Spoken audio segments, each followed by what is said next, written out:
2024 সালে এই অক্টোবর মাসে বিশেষ করে এই পুজোর সময়টা আপনার কোন রাশি কিভাবে আপনার কাটাবেন এবং কি কাজ করলে তার মধ্যে সুফলতা সে পাবে এবং সে পাপ গ্রহ তাকে কোনো রকম ক্ষয়ক্ষতি করতে পারবে না। এবং এই পুজোর সময়টা এবং আপনার এই যেহেতু এই সামনেই আমাদের পুজো এবং এই যে আপনার বড় পুজো এবং মা কালীর এই যে আপনার কালী পুজো তান্ত্রিক পুজো যেটাকে বলা হয়, এই সময়টা মানুষের মধ্যে সুখ শান্তি সমৃদ্ধির মধ্যে যাতে কি করে কাটতে পারে, তাদের ব্যবসা বাণিজ্য ছোটোখাটো ব্যবসা বাণিজ্য তাদের কিভাবে যাবে এবং তাদের রোগ ব্যাধি তাদের কিভাবে পরিত্রাণ পেতে পারে এবং তাদের আশাকে পরিপূর্ণ করতে পারে এবং পরিবার পরিজনকে নিয়ে কিভাবে সুখে স্বাচ্ছন্দ্য কাটতে পারে, তাই নিয়েই আমার আজকের আলোচনা। বন্ধুরা, আজ সামনেই আমাদের পুজো।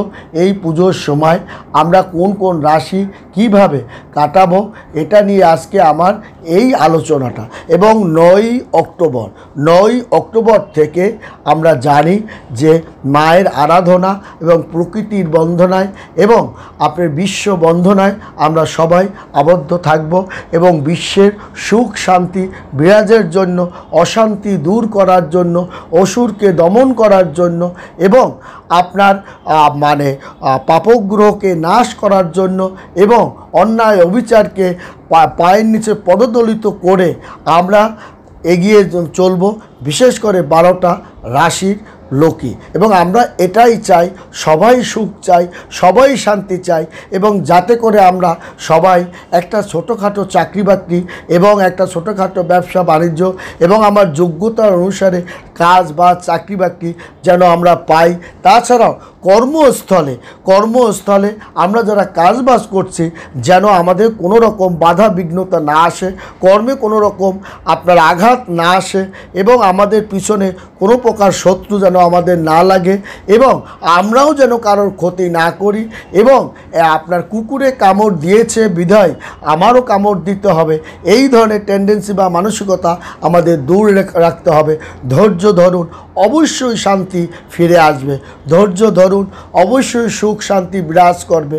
ধৈর্য ধরুন, অসুর অবশ্যই দমন হবে এবং আপনার অন্যায়কারী চক্রান্তকারী এবং যারা আপনার বিশেষ করে বিশ্ব ব্রহ্মাণ্ডে অশান্তি কারণ হয়ে দাঁড়াচ্ছে কিংবা আমাদের দেশকে নানাভাবে বিচলিত করার জন্য পায়তারা করছে, এই ধরনের টাইপের মন মানসিকতার সব দমন হয়ে যাবে মায়ের পূজা এবং মায়ের কাছে আমাদের সেই আরাধনাই থাকবে যেন সমস্ত মানুষ সমস্ত জীবকুল প্রকৃতি যেন সুখ স্বাচ্ছন্দ্যের মধ্যে আমরা বা আপনার বসবাস করতে পারে এবং সবাই যেন সুখ শান্তি যার যার স্থানে জায়গায় বসে যার যার কর্ম এবং কর্মধর্ম নিয়ে সবাই যেন সুখে শান্তিতে আমরা বসবাস করতে পারি এবং আমরা সমস্ত অন্যায়কে যেন চিহ্নিত করে তা আমরা একটা সমাধানে আসতে পারি। এবং 9 অক্টোবর থেকে এই যে মায়ের যে পুজো এবং 10ই অক্টোবর সপ্তমী এবং 11ই অক্টোবর আপনার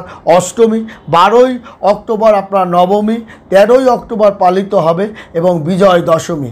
এই যে আপনাদের মর্ত লোক ছেড়ে পুত্র কন্যা সহ কৈলাসে আবার ফিরে যাবেন মা, তাকে আমরা সাদরে যেমন আমন্ত্রণ করে নিয়ে আসছি, আবার সাদরে আমরা মাকে তার বাড়িতে ফিরিয়ে দেব এবং আমাদের এইটাই হোক আমাদের মনের বাসনা কামনা এবং আমরা পাড়ায় পাড়ায় আমাদের যুবক আমাদের বন্ধু বান্ধব এবং বৃদ্ধ ইয়ং যুবক সবাই শিশু সবাই মিলে আমরা সেই কামনাই করব, সুখের কামনা করব, শান্তির কামনা করব এবং এই 12টা রাশি সেই কামনাই করবে। এবং মেষ রাশির জাতক সক্রিয়ভাবে যুক্ত থাকবে, সমস্ত তার মন বাসনা দিয়ে মায়ের কাছে তার মন কোমলচিত্তভাবেই সে পূজা পার্বণ করবে এবং তার সুখ স্বাচ্ছন্দ্যে আনন্দে পূজাটা কাটবে। বৃষ রাশি তার বন্ধুদের সঙ্গে ভালোভাবে সময় কাটাতে পারবে, পুজোর কদিন তারা ঘোরাফেরা করতে পারবে, নতুন জামা কাপড় ক্রয় করতে পারবে এবং তারা বন্ধুবান্ধব নিয়ে আনন্দ ফুর্তির মধ্যে বৃষ রাশির লোক আপনার তারা কাটাতে পারবে। তেমনি পারবে আপনার বিশেষ করে মিথুন রাশির জাতক ও জাতিকাগণ তাদের এই আপনার তারা পুরানো কোনো জিনিসপত্র বেশি ঘাটাঘাটি করতে পারে, কিংবা তারা টিভি বা ল্যাপটপে একটু পূজা পার্বণটা দেখতে তারা বেশি স্বাচ্ছন্দ্য বোধ করবে এবং তারা তার সঙ্গে পাড়ায় আপনার মানে ঘুরে ঘুরেও তারা দেখতে পছন্দ করবে। এবং তবে মিথুন রাশির লোক একটু ফ্যাশন, নতুন জামা কাপড়, তাদের মধ্যে আধুনিক ছোঁয়াটা একটু বেশি খুঁজে বেড়াবে মিথুন রাশি। তেমনি কর্কট রাশির লোক এবং বিশেষ করে পূজার কয়দিন তারা কিন্তু একটু গ্রামের মধ্যে গিয়ে কাটাতে চেষ্টা করবে বা কাটাতে সারা স্বাচ্ছন্দ্য বোধ করবে এবং পুরনো লোকের সঙ্গে তারা আনন্দ ফুর্তির মধ্যে কাটাতে স্বাচ্ছন্দ্য বোধ করবে এবং তারা পিতামাতার সঙ্গে পুজো পার্বণ এবং এই আনন্দটা উপভোগ করতে তারা স্বাচ্ছন্দ্য বোধ করবে। তেমনি কিন্তু আপনার সিংহ রাশির লোকও তারা ফ্যাশনের মধ্যে একটু থাকতে ভালোবাসবে এবং তারা তাদের ব্যবসা বাণিজ্য সুন্দর রমরমার মধ্যে আধুনিক ছোঁয়া তারা কিন্তু তাদের ব্যবসা বাণিজ্যে রাখবে। তেমনি তাদের মানে পরিবার নিয়ে ঘুরতে যাওয়ার তারা যাবে। তাছাড়াও কন্যা রাশি তারা একটু খাওয়া দাওয়ার প্রতি আসক্ত হয়ে পড়বে, বন্ধুবান্ধব নিয়ে ঘুরতে একটু পছন্দ করবে, বিভিন্ন রেস্টুরেন্টে তারা খেতে দেখতে পছন্দ করবে এবং আপনার অহেতুক খাবারটা খাবেন না এবং আপনার এমনিতে একটু পেটের প্রবলেম আছে এবং শরীরে একটু সমস্যা আছে, এখান থেকে অহেতুক কোনো খাবার দাবার না খেয়ে যতটা পারেন আপনার শরীরপাতির দিকে একটু লক্ষ্য রাখুন এবং অতিরিক্ত রিস্কজনিত আপনার বাজি বা এ থেকে আপনার একটু দূরত্ব বজায় রাখুন এবং শিশুরা আপনার একটু দূরত্ব বজায় রেখে আনন্দ ফুর্তিটা করবেন এবং আপনারা যারা পরিবার পরিজন নিয়ে ঘোরাফেরা করবেন, বিশেষ করে তুলা রাশি হাত ধরে আপনারা ঘোরাফেরা করবেন, কারণ আপনার বাচ্চা কাচ্চা একটু হারিয়ে যাওয়ার একটা ভয় আছে, সেদিকে লক্ষ্য রাখবেন। বৃশ্চিক রাশিরও পূজার ক্ষেত্রে তাদের বাচ্চা কাচ্চার দিকে সতর্ক থাকবেন এবং তারা পূজা কাটা এবং তাদের বয়স্ক লোকদের নিয়ে তারা চেষ্টা করবে তাদের একটু আনন্দ ফুর্তি করা এবং ভাগ বাটোয়া করে চলা। তেমনি কিন্তু ধনুরাশির জাতক ও জাতিকাগণ এই পূজার সময় তারা কিন্তু আপনার পূজার সময় তারা আনন্দ ফুর্তি করে বেড়াতে যাওয়া, দূরে ঘুরতে যাওয়া এবং আপনার একটা সম্পত্তি ক্রয়, সেটা পুজোর পরে না আপনি বানা করবেন। এই পুজোর সময়টা আপনি আনন্দ ফুর্তি এবং রিল্যাক্সে পরিবার পরিজন নিয়ে একটু সময় কাটাবার চেষ্টা করুন এবং সময় দিন। তেমনি মকর রাশির জাতক ও জাতিকাগণ আপনার কিন্তু কোনো দামি জিনিস হারিয়ে যেতে পারে, সেদিকে একটু লক্ষ্য রাখবেন। তবে অশান্তি গৃহে না করাটাই ভালো এবং আপনার আয়রন করা বা আপনার আগুনের কোনো কাজ একটু সাবধানে করবেন মকর রাশির জাতক ও জাতিকাগণ। কুম্ভ রাশির জাতক ও জাতিকাগণ তাদের কিন্তু বেশিরভাগ বন্ধু বান্ধব বা তাদের গার্লফ্রেন্ড নিয়ে একটু সময়টা কাটাতে চেষ্টা করবে এবং একটু আড্ডাটা বেশি হয়ে যাবে। খাওয়া দাওয়ার মানে শরীরে একটু ভার হয়ে যেতে পারে, যা শরীরের মানে ক্ষতির কারণ হতে পারে, সেদিকেও একটু সাবধান থাকবেন। তেমনি থাকবেন মীন রাশির জাতক ও জাতিকাগণ তাদের বন্ধু বান্ধবীদের নিয়ে তারা একটু ঘুরতে পছন্দ করবেন এবং বিভিন্ন আড্ডায় মধ্য দিয়ে তারা সময় কাটাবে এবং তারা কিন্তু হঠাৎ একটু মানে অঙ্গে আঘাত পেতে পারে, সেদিকে সাবধান থাকে এবং বন্ধুবান্ধবের মধ্যে একটু মতপার্থক্য বা ঝগড়ার মতো হতে পারে, সেখান থেকেও সাবধান থাকবে।